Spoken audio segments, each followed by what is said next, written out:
Kami bersyukur kehadirat-Mu Bapa.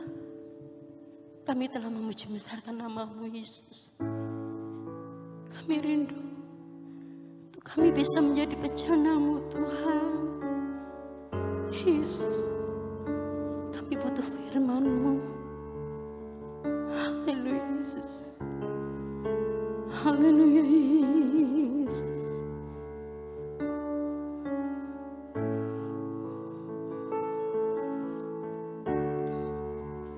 Kekuatan di jiwaku,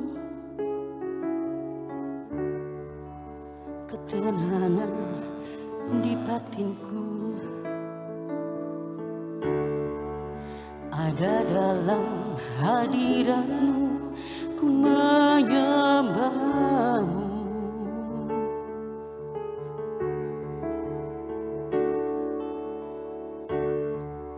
Tersungkur ku di kaki-Mu, rasakan hadirat-Mu. Takkan ku melepaskan-Mu, Kau cahaya bagiku. Menginginmu seumur hidupku, masuk dalam rencana-Mu Bapa. Pikiranku, kehendakku,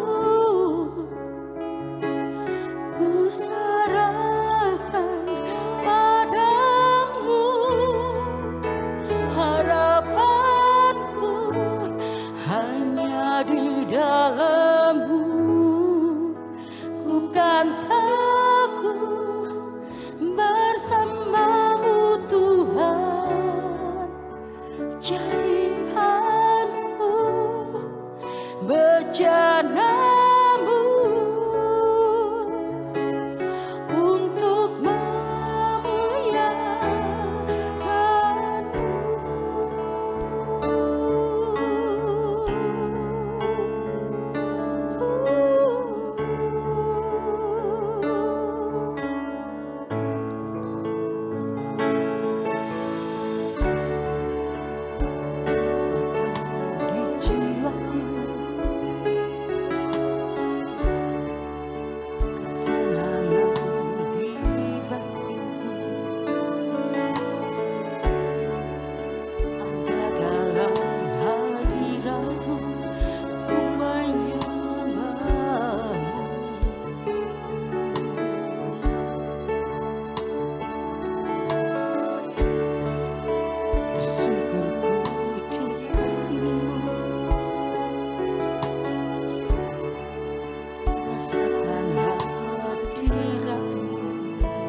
cahaya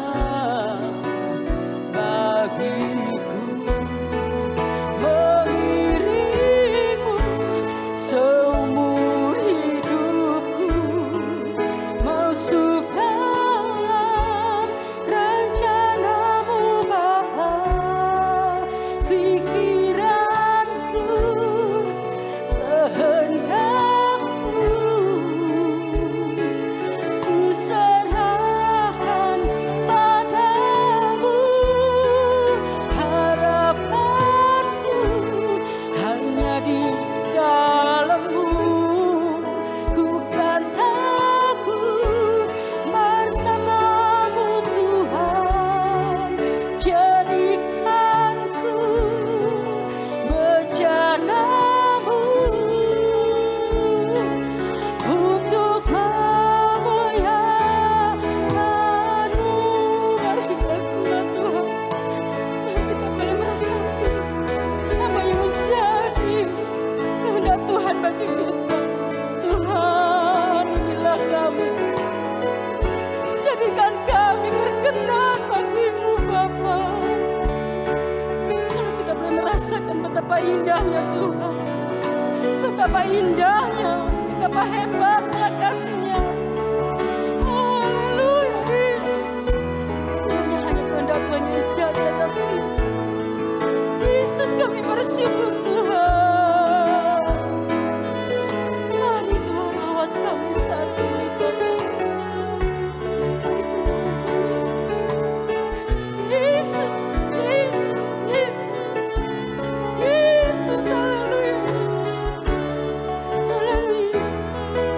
semangat katakan mengiring. Mari coba Tuhan.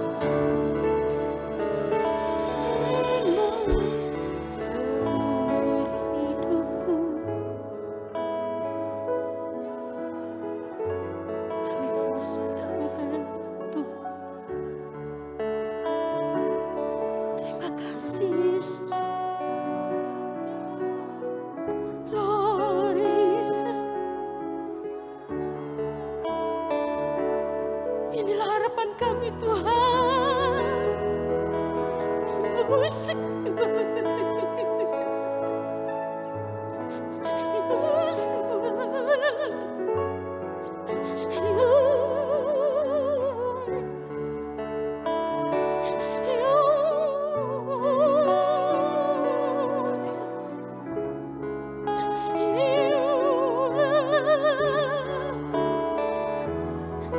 Yesus mengiringmu seumur hidupku, masuk dalam rencanamu Bapa. Pikiranku,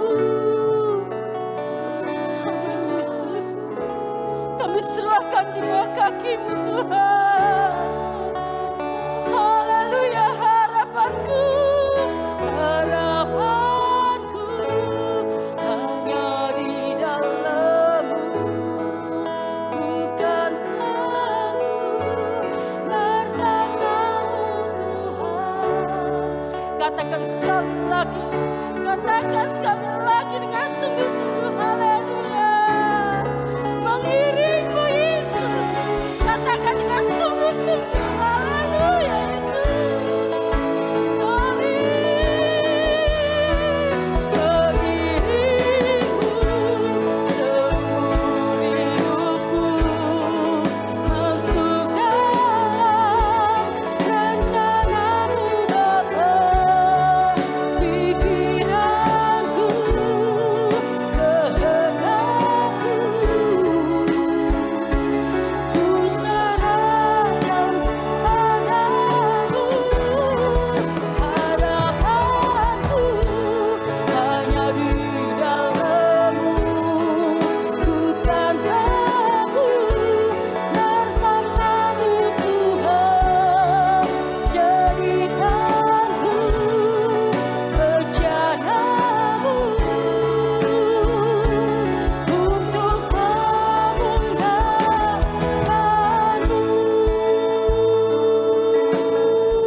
Bapa kami yang ada dalam kerajaan surga, Tuhan dan Juru Selamat kami, Yesus Kristus namanya. Kami bersyukur ya Tuhan, atas anugerah yang Kau berikan kepada kami ya Tuhan. Hingga pagi hari ini kami boleh memuji-muji nama-Mu.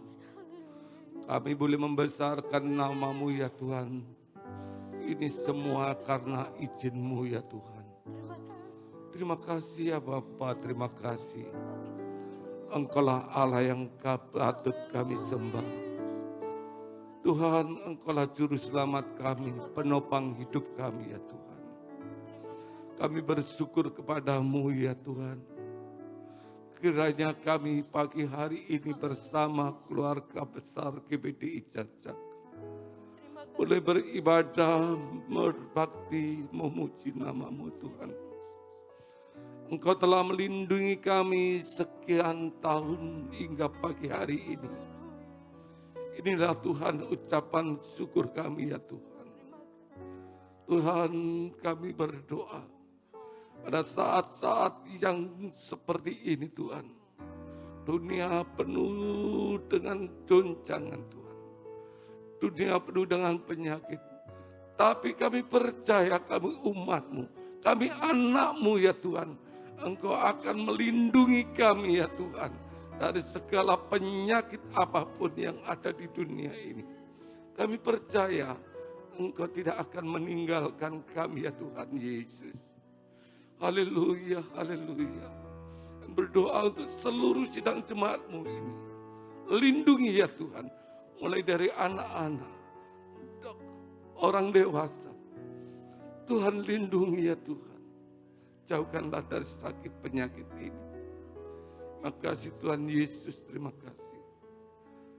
Tuhan, tibalah saatnya kami akan mendengarkan sebagian dari firman-Mu ya Tuhan.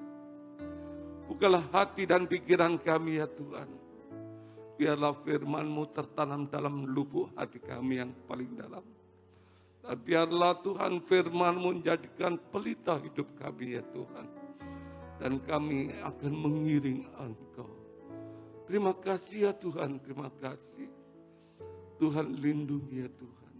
Tutup bungkus dengan jubah-Mu yang suci, hamba-Mu yang mau menyampaikan firman-Mu ya Tuhan. Oh Tuhan, berfirmanlah melalui hamba-Mu. Kami sidang jemaat-Mu siap menerimanya Tuhan. Makasih Tuhan Yesus, terima kasih. Inilah Tuhan doa kami. Kami alaskan di dalam nama Tuhan kami Yesus Kristus sebagai Tuhan dan Juru Selamat kami. Haleluya. Amin. Amin. Silakan duduk Bapak Ibu Saudara yang terkasih Tuhan. Kita bersyukur karena penyertaan Tuhan, karena pimpinan Tuhan. Kita boleh ada sebagaimana kita ada di dalam anugerah dan kebaikan Tuhan. Berterima kasih buat kesempatan yang diberikan oleh Emak, baik juga oleh Papi dan Mami. Mari kita akan sama-sama buka Alkitab kita yang terdapat di dalam Amsal pasal yang ke-20, kitab Amsal pasal yang ke-20, kita akan baca satu ayat di sana. Amsal pasal yang ke-20, kita akan baca ayat yang ke-6. Amsal pasal yang 20, ayat yang ke-6, saya rindu untuk kita membaca ayat ini secara bersama-sama dalam hitungan yang ketiga. Yang sudah menemukan katakan amin. Ya, kita akan baca dalam hitungan ketiga, 1, 2, 3. Banyak orang menyebut diri baik hati, tapi orang yang setia siapakah menemukan? Ya, puji nama Tuhan. Kita melihat dari kumpulan Amsal, hikmat-hikmat dari Amsal Salomo, ada satu ayat yang terdapat di sana tentang kesetiaan. Ya, seperti judul kebenaran firman Tuhan kita di pagi hari ini, saya berikan judul setia sampai akhir. Di ayat yang kita baca bersama bahwa dikatakan banyak orang menyebut dirinya baik hati. Oh, saya baik ya. Saya baik karena sudah melakukan ini dan itu dan lain sebagainya. Sehingga banyak orang bisa melabeli dirinya baik hati. Saya sudah menolong dia ya dari dulunya begini dan lain sebagainya, sehingga dikatakan baik hati. Tetapi firman Tuhan, kalimat firman Tuhan tidak berhenti sampai di sana. Tetapi orang yang setia, siapakah menemukannya? Kita melihat bahwa pentingnya sebagai anak Tuhan, sebagai orang-orang percaya, kita setia sampai akhir. Kita setia sampai di ujung perjalanan kita. Kita melihat bahwa di dalam Injil Matius pasal yang ke-24 ayat yang ke-13 di sana dikatakan orang yang bertahan sampai pada kesudahannya akan selamat. Jadi itu menandakan setia sampai langkah terakhir. Jadi jangan kita berkata, oh saya setia mengiring Tuhan dari sekolah minggu tapi tidak tamat sampai akhir hidup. Itu namanya setianya hanya setengah-setengah ya. Tapi kita mau belajar ya untuk menjadi anak-anak Tuhan, menjadi pribadi-pribadi yang setia sampai akhirnya. Apa itu arti kata setia? Saya memberikan dua pengertian di sana. Di dalam Kamus Besar Bahasa Indonesia di situ dikatakan bahwa setia yang pertama berarti berpegang teguh. Ini berhubungan dengan janji, pendirian dan lain sebagainya. Yang kedua, kata setia itu berarti juga tetap atau teguh hati. Ini yang berhubungan dengan persahabatan dan sebagainya. Ini lebih ke arah hubungan antar personal, antar pribadi ya. Jadi kalau yang pertama tadi bicara tentang dirinya sendiri yang memegang janji atau pendirian, yang kedua ini lebih berbicara tentang hubungan antara orang lain. Dia tetap atau teguh hatinya di dalam persahabatan, di dalam pertemanan, ya khususnya Bapak Ibu Saudara yang mungkin menjalin hubungan di dalam hubungan kerja, ya tentu rindu atau tentu ingin memiliki teman-teman atau rekan-rekan kerja atau mitra kerja yang setia.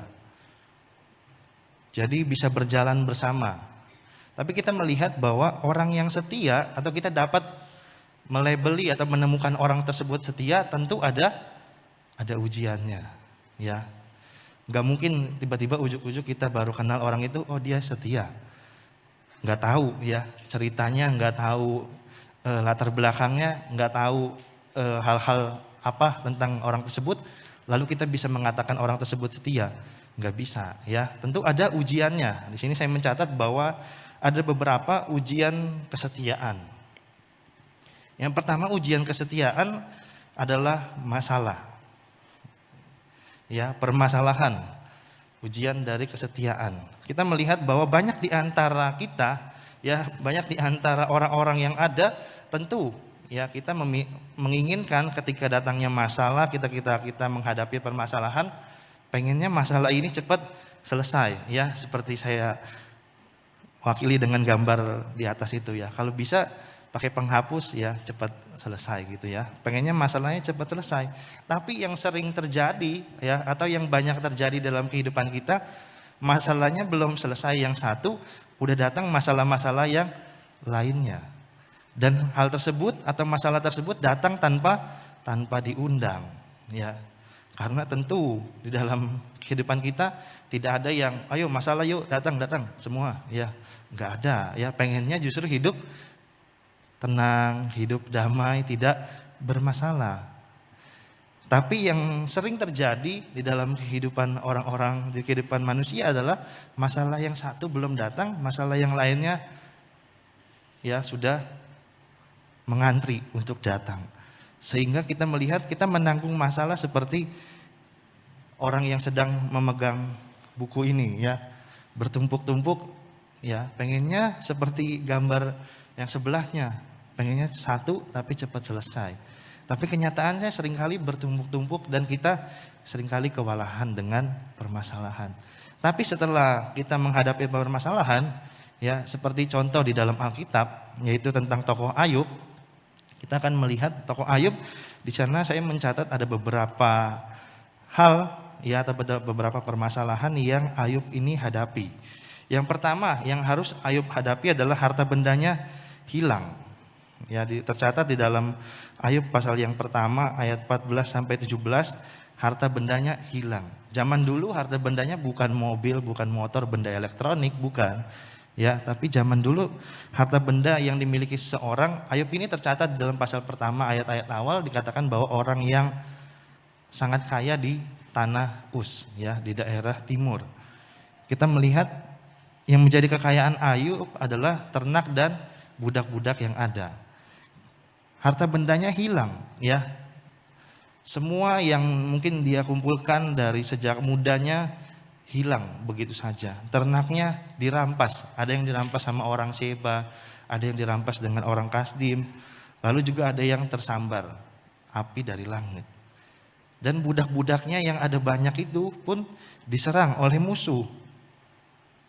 Ya, sehingga yang tersisa hanya beberapa, dikatakan di dalam ayat tersebut. Hanya aku sendiri yang datang, hanya aku sendiri yang selamat. Dari sekian banyak budak-budak Ayub, dari sekian banyak hamba-hamba Ayub, kita melihat bahwa banyak yang mati diserang musuh. Yang kedua, masalah yang harus dihadapi oleh Ayub adalah anaknya meninggal. Ya, di dalam pasal yang sama di ayat 18 sampai 19. Ada angin ribut, lalu rumah di mana anak tersebut mereka sedang mengadakan perjamuan makan, lalu rumahnya rubuh dan mati semua. Dan tidak berhenti sampai di situ saja. Ya, masalah yang ketiga yang dialami oleh Ayub adalah dia ditimpa penyakit yang misterius, ya. Tiba-tiba tubuhnya langsung keluar bentol-bentolan dan dikatakan di sana keluar bara. Dan tidak berhenti sampai di situ. Dia sudah penyakitan ibaratnya, dia harus menerima masalah yang berikutnya. Yaitu apa? Disalah mengerti oleh istri dan sahabat-sahabatnya. Istrinya bilang, wah kalau kayak gini kamu kutuki Tuhan aja lalu mati. Sebab ya mungkin pikir istrinya yang melihat Ayub ini udah gak ada gunanya, hartanya gak ada, ya penghasilan gak ada, penyakitan pula, ya kan. Jadi kita melihat disalah mengerti Ayub ini. Bahkan ada yang mengatakan bahwa istrinya ini meninggalkan Ayub.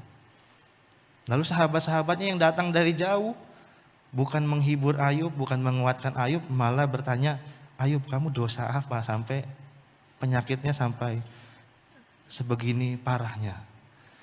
Jadi kita melihat bahwa Ayub ini memiliki banyak permasalahan, bertubi-tubi datang di dalam kehidupan Ayub.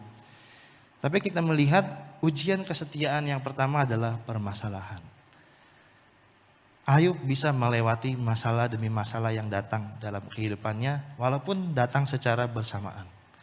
Tidak jauh beda masalahnya. Maksudnya tidak memiliki rentang waktu yang begitu panjang. Tapi kita melihat bahwa Ayub mampu melalui masalah demi masalah di dalam kehidupannya. Sehingga kita mencatat di dalam Alkitab, dicatat kita melihat pasal 42 atau pasal yang terakhir dalam kitab Ayub, di situ dikatakan bahwa Ayub masih dapat memanjatkan doa buat sahabat-sahabatnya ini. Artinya masalah tidak membuat Ayub ini menjadi pahit. Ya, masalah tidak membuat Ayub ini meninggalkan Tuhan. Bahkan pasal 2 ayat-ayat yang terakhir dikatakan bahwa dari dalam semuanya itu Ayub tidak menuduh Tuhan berbuat yang kurang patut.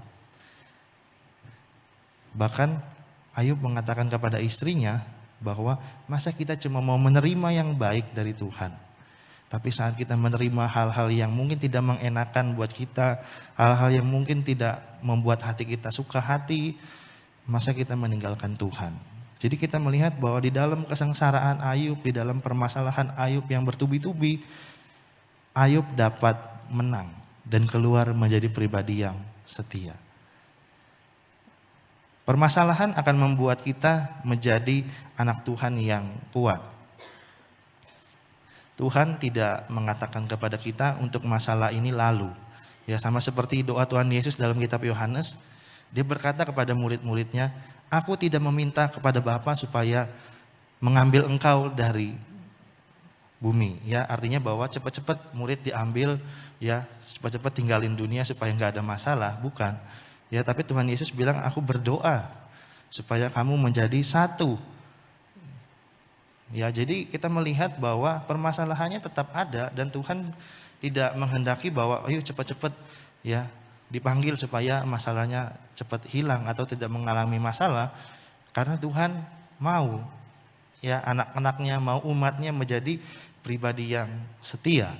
Yang kedua, ujian kesetiaan yang membuat kita bisa menjadi pribadi yang setia. Ujian seperti apa? Yang kedua adalah ujian tentang kepercayaan. Ujian tentang kepercayaan kita melihat ayatnya di dalam Matius pasal 25. Matius pasal yang ke-25 ayatnya yang ke-15 kita melihat bahwa di situ tentang perumpamaan seorang penabur. Perumpamaan seorang penabur pasal 25 ayat yang ke-15, ujian kepercayaan.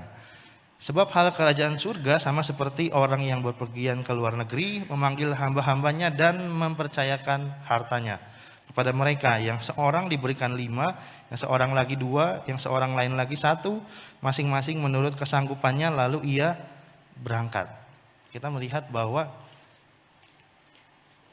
ada 3 orang yang dititipkan harta dari tuan yang akan berpergian ini.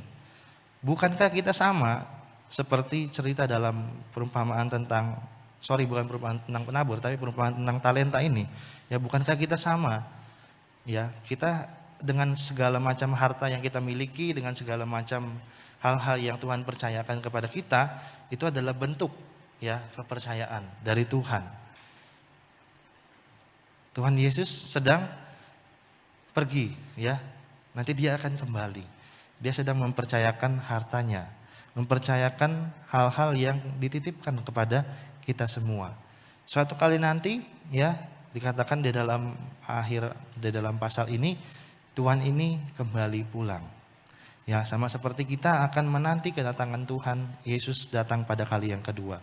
Dia akan kembali pulang.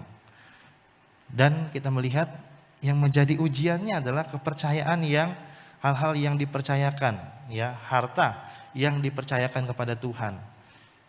Tentu kepercayaan yang diberikan kepada Tuhan bermacam-macam, ya, kategorinya. Enggak cuma mungkin harta benda yang kelihatan secara fisik. Ya, mungkin enggak hanya harta benda yang seperti memiliki rumah, memiliki mobil, motor dan lain sebagainya, bukan hanya itu. Ya, tapi juga memiliki anak. Anak juga kepercayaan dari Tuhan. Mungkin yang sudah menjadi kakek nenek, ya, memiliki cucu juga kepercayaan dari Tuhan.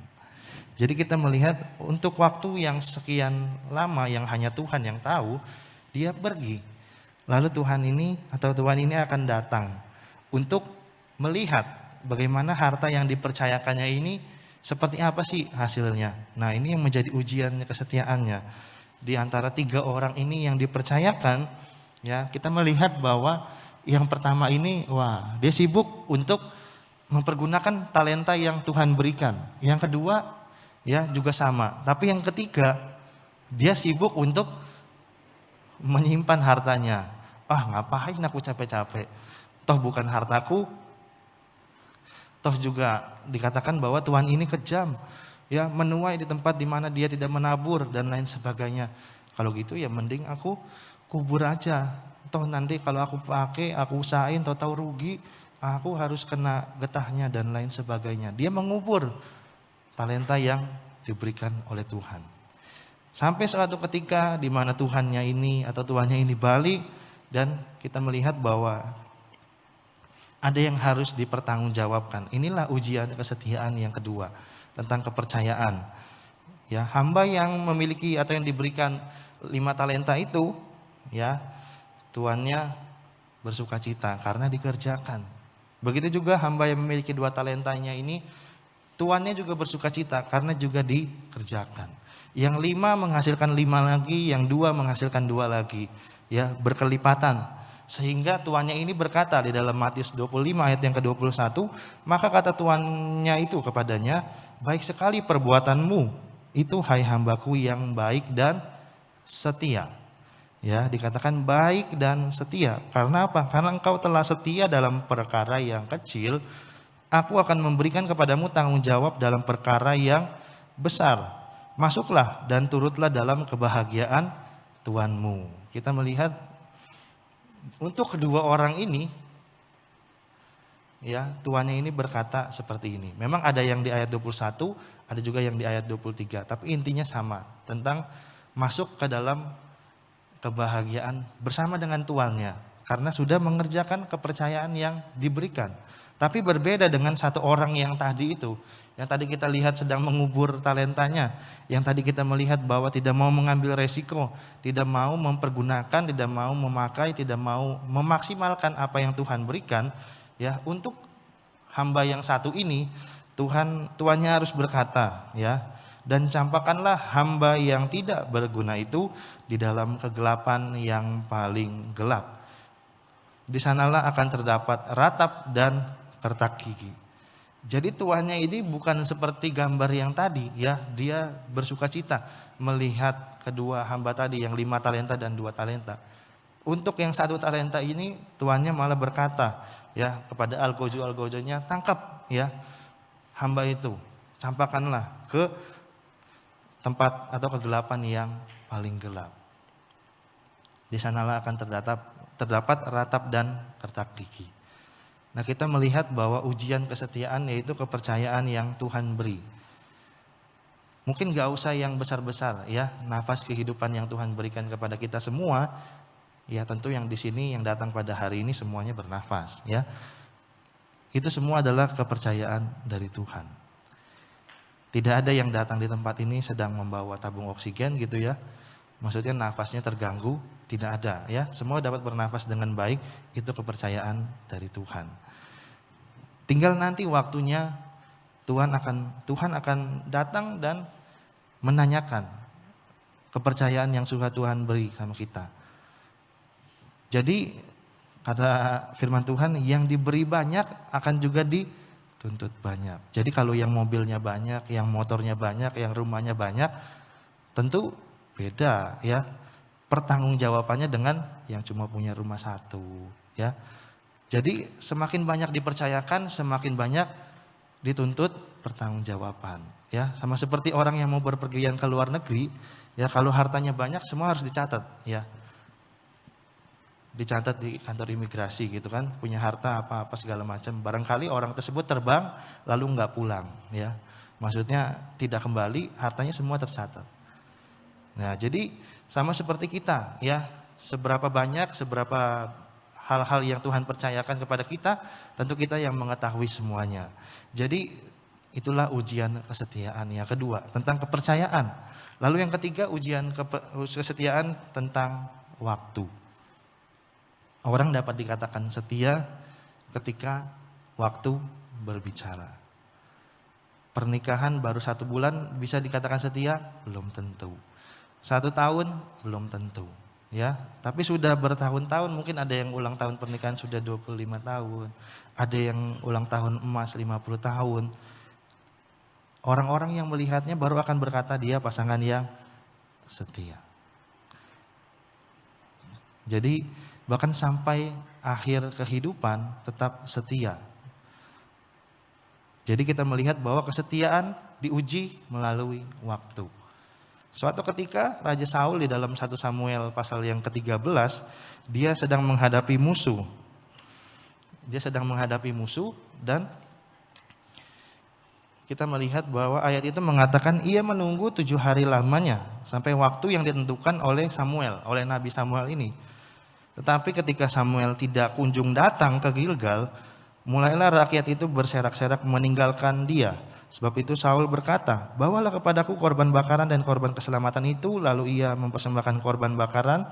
Baru saja ia habis mempersembahkan korban bakaran, maka tampaklah Samuel datang. Saul pergi menyongsongnya dan memberi salam kepadanya. Tetapi kata Samuel, apa yang telah kau perbuat? Jawab Saul, karena aku melihat rakyat itu berserak-serak meninggalkan aku dan engkau tidak datang pada waktu yang telah ditentukan. Padahal orang Filistin telah berkumpul di Mikmas. Maka pikirku sebentar lagi orang Filistin akan menyerang aku di Gilgal, padahal aku belum memohonkan belas kasihan Tuhan. Sebab itu aku memberanikan diri lalu mempersembahkan korban bakaran. Kita melihat bahwa saya mencatat dengan huruf tebal di sana, Saul ini menunggu 7 hari lamanya. Jadi ada waktu, ada rentang waktu yang sedang dinanti-nanti oleh Saul. Tapi kita melihat bahwa dari waktu yang disediakan itu akhirnya Saul tidak setia. Karena pesan Samuel adalah menunggu 7 hari lamanya, betul dia sudah tunggu. Tapi pesan Samuel juga yang nanti yang akan mempersembahkan korban atau yang menurut aturan firman Tuhan yang akan mempersembahkan korban tersebut adalah Nabi Tuhan yang jabatannya Nabi, yaitu Samuel. Bukan raja, dalam hal ini adalah Saul. Jadi Saul tidak setia ya ketika waktu yang ditentukan tersebut. Dia memang sudah menunggu Samuel, tapi tidak menunggu sampai tuntas ya, karena mengambil bagian yang tidak dikehendaki untuk dilakukannya. Kita melihat bahwa ujian kesetiaan yang ketiga adalah waktu. Ya, waktu berbicara lebih banyak ya ketimbang apa yang dilihat secara fisik yang dapat dilihat dalam hari-hari yang ada. Jadi kalau hari-hari yang ada sekarang kita melihat wah kayaknya dia orangnya setia kepada Tuhan, ya setia kepada pekerjaan, setia kepada pasangannya. Tapi kita menunggu atau kita dapat lebih yakin ketika waktu ya yang berbicara. Ya ketika waktu demi waktu kita melihat oh ternyata memang dia orang yang setia. Ternyata dia betul-betul orang yang loyal. Ya, loyal kan dalam terjemahan bahasa Inggrisnya lalu setia juga, ya. Loyal adalah setia, berbicara tentang kesetiaan juga. Ya, kita melihat menurut waktunya kita baru akan dapat mengetahui bahwa orang ini apakah setia kepada Tuhan, setia kepada pekerjaan, dan setia kepada pasangannya. Tentu ya, untuk beberapa orang, untuk beberapa jemaat yang mungkin memiliki anak-anak buah, memiliki beberapa orang atau karyawan-karyawan yang ada, tentu lebih suka kepada orang yang setia, kepada karyawan yang setia, kepada anak buah yang setia, ketimbang anak buah yang hari ini masuk, besok izin, ya, masuk lagi, izin lagi. Ya, dia nggak setia. Ya, dikasih kepercayaan satu, ya tidak dilakukan, dikasih kepercayaan yang lainnya juga tidak dilakukan. Ya, besok-besok tidak dikasih kepercayaan lagi. Tentunya ketiga hal ini akan menjadi ujian yang sangat konkret di dalam kehidupan kita sebagai orang percaya untuk menjadi umat-umat, menjadi pribadi yang setia.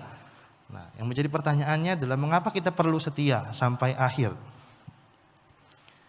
Ya, kenapa kita perlu setia sampai akhir? Karena Tuhan Yesus sudah baik, ya.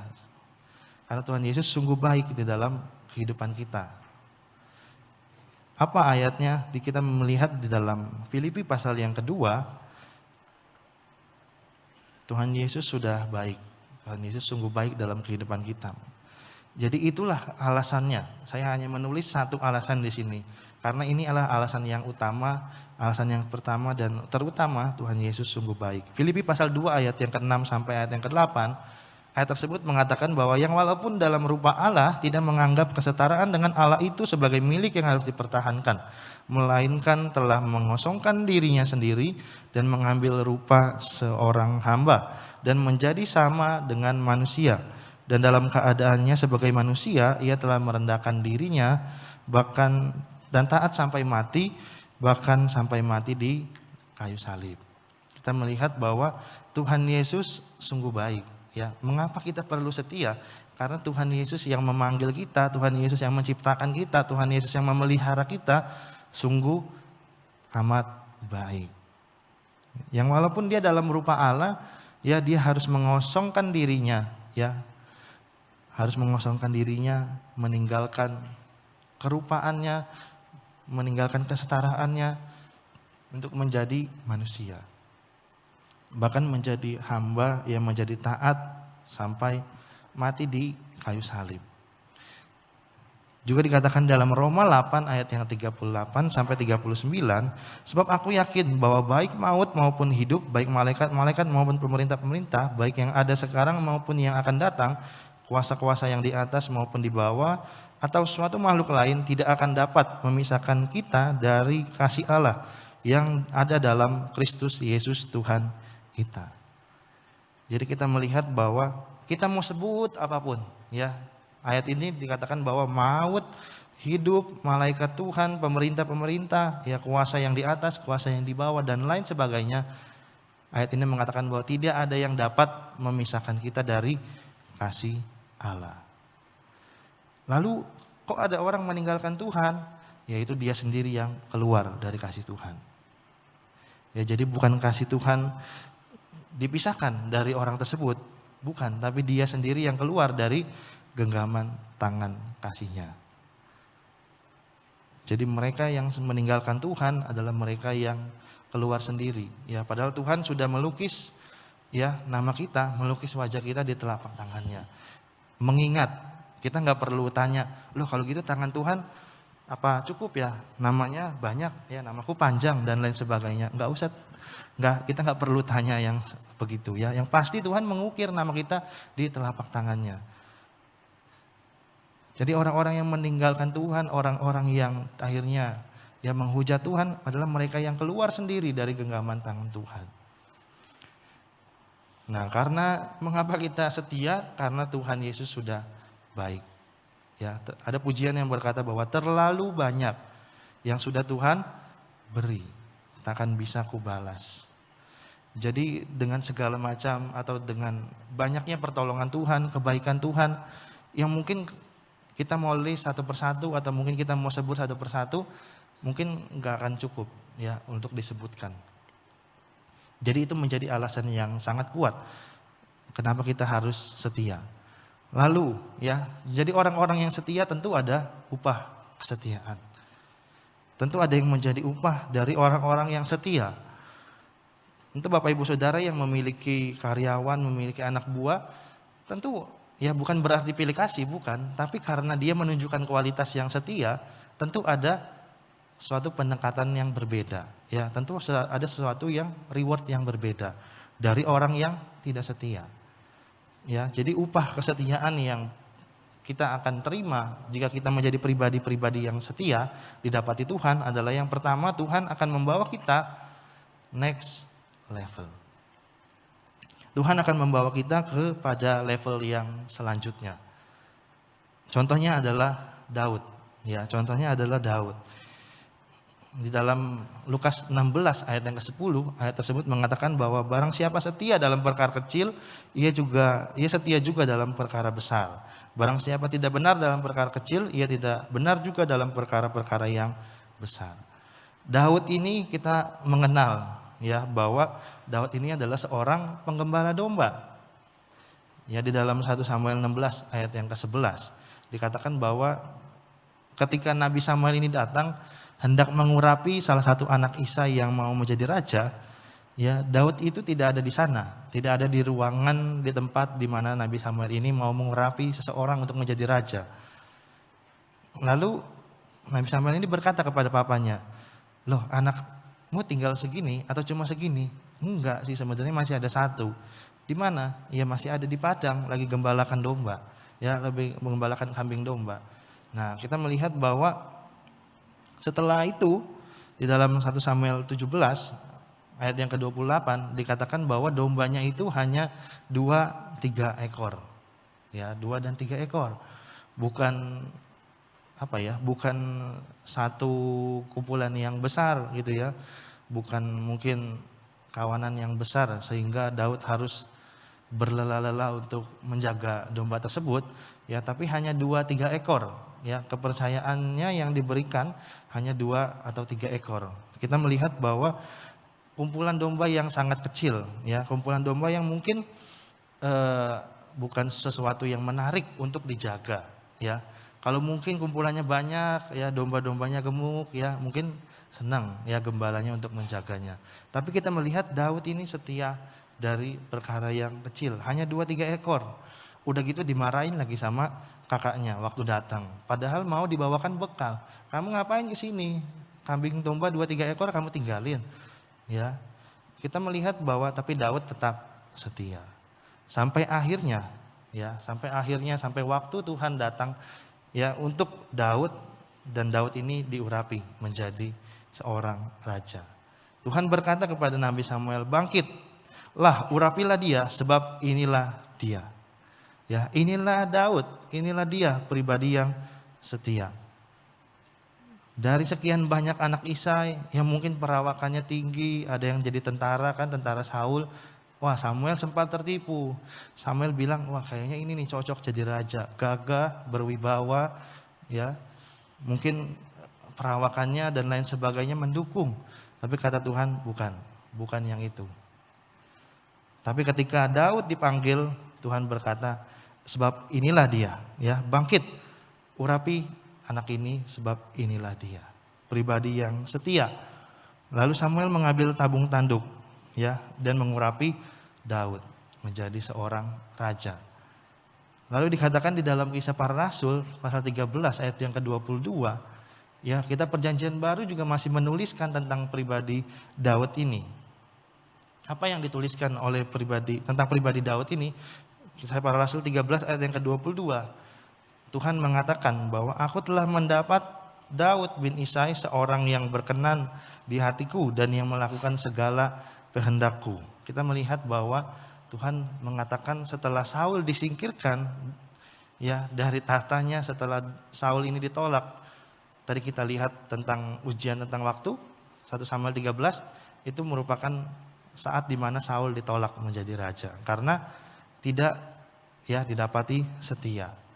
Jadi ditolak menjadi raja, lalu Tuhan mengatakan bahwa "Aku telah mendapat Daud." bin Isai, seorang yang berkenan di hatiku, yang melakukan segala kehendakku. Jadi walaupun Daud ada di padang, ya walaupun Daud mengembalakan kambing domba 2-3 ekor, yang mungkin orang tidak ada yang memandangnya, tidak ada yang mencalonkannya mungkin ya menjadi, ya sebentar lagi kan mungkin ada pemilihan gitu kan. Wah, Daud jadi calon, ya. Jadi calon apa gitu kan? Gak ada yang menunjuk Daud ini jadi calon, ya. Bahkan calon raja Israel gak ada. Ya, bahkan bapaknya sendiri gak yakin. Apa bisa Daud? Ya, gembalain kambing domba aja, ya kan? Tapi Tuhan melihat. Ya, Tuhan melihat waktu Daud ada bersama-sama dengan kambing dombanya, waktu Daud di padang sendirian bersama dengan kambing dombanya. Ya, kita melihat bahwa kitab Mazmur ada banyak ditulis waktu Daud sedang bersama-sama dengan kambing dombanya dan tentunya bersama dengan Tuhan. Ya, Daud menjadi pribadi yang setia sehingga Tuhan membawa Daud ini kepada level yang berikutnya. Kepada level yang selanjutnya, kepada tahapan-tahapan yang Tuhan izinkan untuk Daud tapaki. Kalau mungkin orang sekarang bahasanya adalah dipromosikan. Ya, itu Daud. Karena apa? Dia setia. Upah dari kesetiaan dari Daud. Upah kesetiaan seorang Daud. Dia tidak berkata, cuma 2-3 ekor, ya. Biarin aja kalau binatang buas datang. Daripada saya mati, wis tak kasih aja cuma 2-3 ekor. Ya kan, ngapain saya harus berjuang mati-matian. Dikatakan bahwa Daud ketika singa dan beruang datang dihadapi sama Daud. Ya, itu adalah bentuk dari kesetiaan Daud kepada perkara yang dipercayakan. Jadi dia nggak bilang cuma 2-3, ya besok juga kumpul-kumpul lagi ya dari uang. Ketika kakak-kakaknya jadi tentara Saul bisa kebeli lagi. Ya wis lah, biarin aja. Ketimbang saya diserang sama binatang buas. Tapi Daud tidak demikian. Sehingga Tuhan mengatakan, aku telah mendapat Daud bin Isai. Seorang yang berkenan di hati Tuhan. Bukan hanya setia terhadap pekerjaannya, tapi juga setia kepada Tuhan. Jadi kita melihat Daud ini setia. Di padang dia tidak lupa untuk memuji nama Tuhan. Dikatakan di dalam kitab Mazmur, 7 kali dalam sehari aku memuji Tuhan. Kita melihat bahwa Daud tidak meninggalkan persekutuannya dengan Tuhan. Daud tidak meninggalkan kebersamaannya dengan Tuhan. Walaupun Daud harus menjaga kambing dombanya. Walaupun Daud harus bekerja. Ya. Jadi kita melihat karena Daud menjadi pribadi yang setia, Tuhan mengangkat Daud. Dan yang kedua, kalau menjadi pribadi yang setia adalah upahnya adalah memperoleh apa yang Tuhan janjikan. Memperoleh apa yang Tuhan janjikan. Di dalam 1 Yohanes pasal 2 ayat yang ke-25 dikatakan di sana, dan inilah janji yang telah dijanjikannya sendiri kepada kita, yaitu hidup yang kekal. Setiap dari kita yang ada di sini tentu ya mengikut Tuhan dan mengiring Tuhan, kita pengen untuk mengalami hidup yang kekal bersama dengan Tuhan. Makanya kita setia sampai langkah yang paling terakhir. Dan setiap dari kita yang masih ada di sini belum ya mengalami janji Tuhan yang itu, yaitu hidup yang kekal. Karena kita masih ada di sini. Jadi kita akan tahu hidup yang kekal itu di saat kita melangkah sampai langkah yang terakhir. Dan kita dijemput Tuhan di sana, kita memperoleh apa yang Tuhan janjikan. Lalu yang Tuhan janjikan bukan hanya hidup kekal di saat kita berpisah atau tinggalkan dunia ini, tetapi ada ya lagi dikatakan dalam Wahyu 2 pasal yang kedua ayat yang ke-10 bagian B, dalam terjemahan yang saya tampilkan di sana, di situ dikatakan bahwa tetapi tetaplah setia kepadaku sampai akhir hidupmu. Aku akan memberikan hadiah kemenangan kepada kalian, yaitu hidup yang sejati, yaitu hidup yang kekal, yaitu mahkota kehidupan. Nah, di situ saya mencatat bahwa ada catatan yang menulis mahkota yang kehidupan dikatakan berbicara tentang masa depan yang kekal dan penuh kemuliaan. Jadi apa yang Tuhan janjikan baru akan kita bisa alami, baru akan dapat kita terima ketika kita menjadi pribadi yang setia sampai akhir. Lalu yang ketiga, upah dari kesetiaan dari orang-orang yang setia.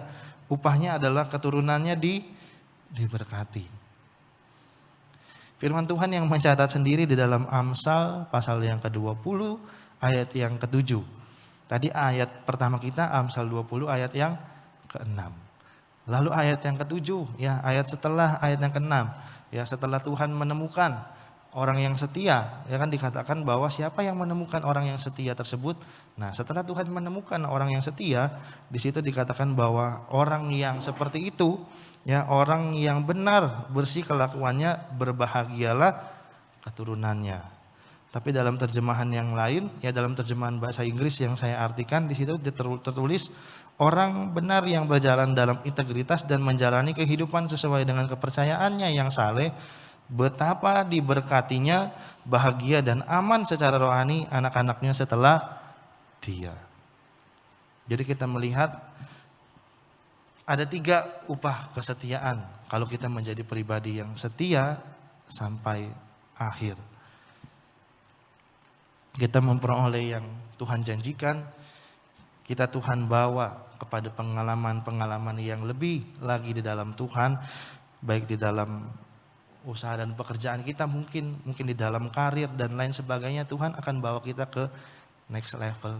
Dan yang terakhir adalah Tuhan akan memberkati keturunan kita, karena kita menjadi pribadi-pribadi yang setia. Dan saya berdiri di hadapan jemaat-jemaat Tuhan yang mau setia, sudah setia, dan akan terus menjadi pribadi-pribadi yang setia di dalam Tuhan. Puji nama Tuhan. Kita tutup Alkitab kita, berdiri bersama, kita nyanyikan pujian sampai akhir ku menutup mata. Kami akan terus mau setia di dalam Tuhan.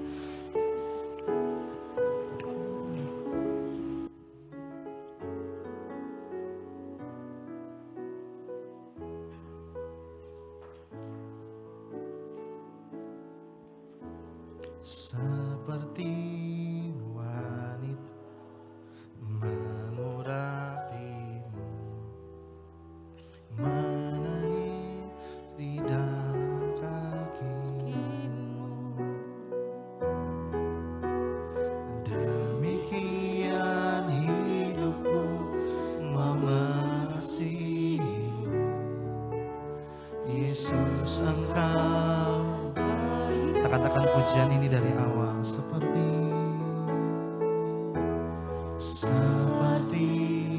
wanita mengurapi, menangis di bawah kakimu. Demikian hidupku mengasihimu, Yesus Engkau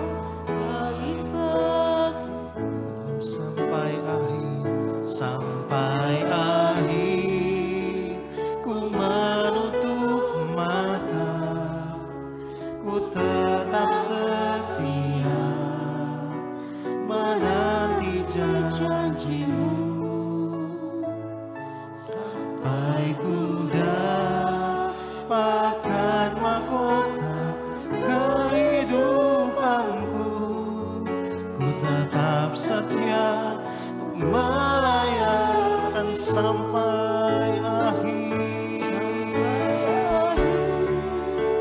Ku menutup mata, ku tetap setia menanti janjimu, sampai ku dapatkan mahkota kehidupanku. Ku tetap setia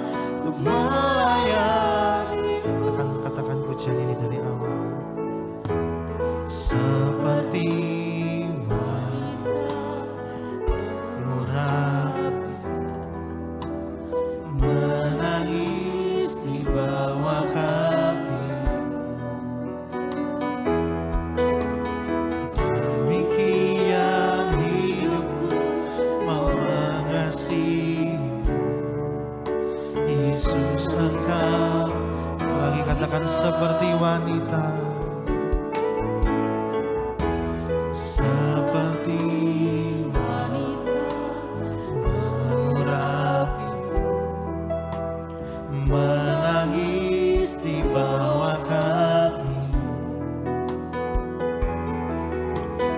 Demikian hidupku mengasihimu, Yesus Engkau.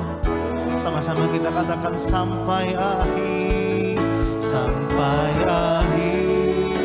Ku menutup mata, ku tetap setia menanti janjimu, sampai ku dapatkan mahkota kehidupanku. Ku tetap setia sampai.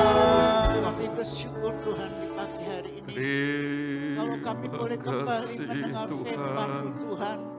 Biarlah firman-Mu yang hidup, yang berkuasa, yang akan menghidupkan iman kami, dan kami memiliki percaya bahwa Engkau janji-Mu ya dan amin Tuhan. Kalau kami setia melayan Engkau, setia sampai akhir hidup kami, setia apa yang Kau percayakan kepada kami lakukan. Kami akan menerima janji-janji-Mu ya Tuhan. Tuhan, kami bersyukur Tuhan kalau di pagi hari ini seberapa banyak kami sudah hadir di dalam kami beribadah kepada Tuhan. Walaupun banyak rintangan Tuhan yang merintangi kami untuk beribadah, tetapi Tuhan sudah memberi kekuatan iman kami untuk kami tetap setia di dalam ibadah, di dalam kami melayani Engkau. Kuatkan iman kami semua sidang jemaat Tuhan. Apa yang Kau sudah percayakan di dalam kami ya Tuhan, untuk kami tetap setia. Baik itu dalam pekerjaan, baik itu semua yang Kau percayakan di dalam pelayanan pekerjaan Tuhan.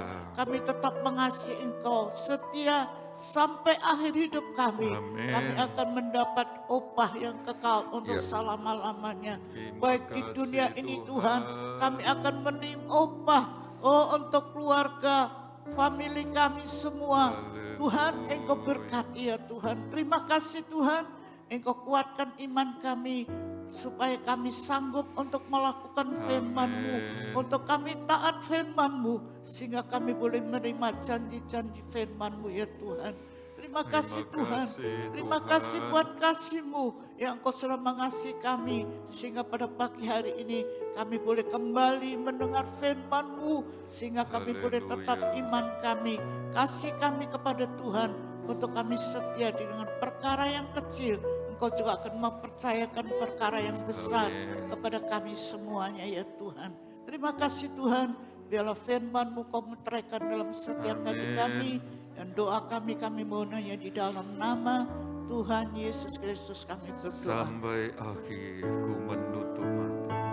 Sampai akhir ku menutup mata, Ku tetap setia menanti janji-Mu, sampai ku dapatkan mahkota kehidupanku.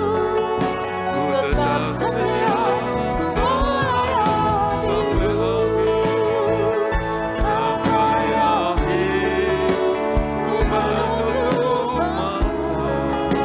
Ku tetap setia menanti janji-Mu, sampai ku dapatkan mahkota kehidupanku. Ku tetap setia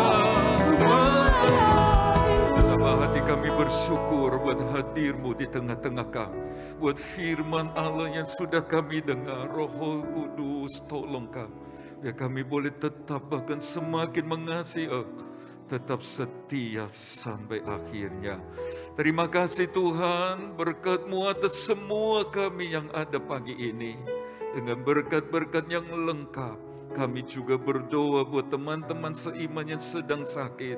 Dimanapun mereka berada, Engkau kenal milik kepunyaanmu. Sehati kami berdoa di dalam nama Yesus. Jamah dan sembuhkan mereka, supaya kembali beribadah bersama-sama kami. Tuhan, kiranya perlindungan darah-Mu atas semua kami, supaya kami sehat dan pakai hidup ini untuk kesenangannya Tuhan. Serta kami pulang ke rumah masing-masing. Dan sekarang kekasih-kekasih Tuhan, terimalah berkat dari Allah Bapa, kasih sayang putranya, persekutuan damai sejahtera dan kuat kuasa Roh Kudus menyertai kita semua pagi ini sampai Tuhan datang kembali. Di dalam nama Tuhan Yesus Kristus, semua yang percaya diberkati Tuhan berkata, amin.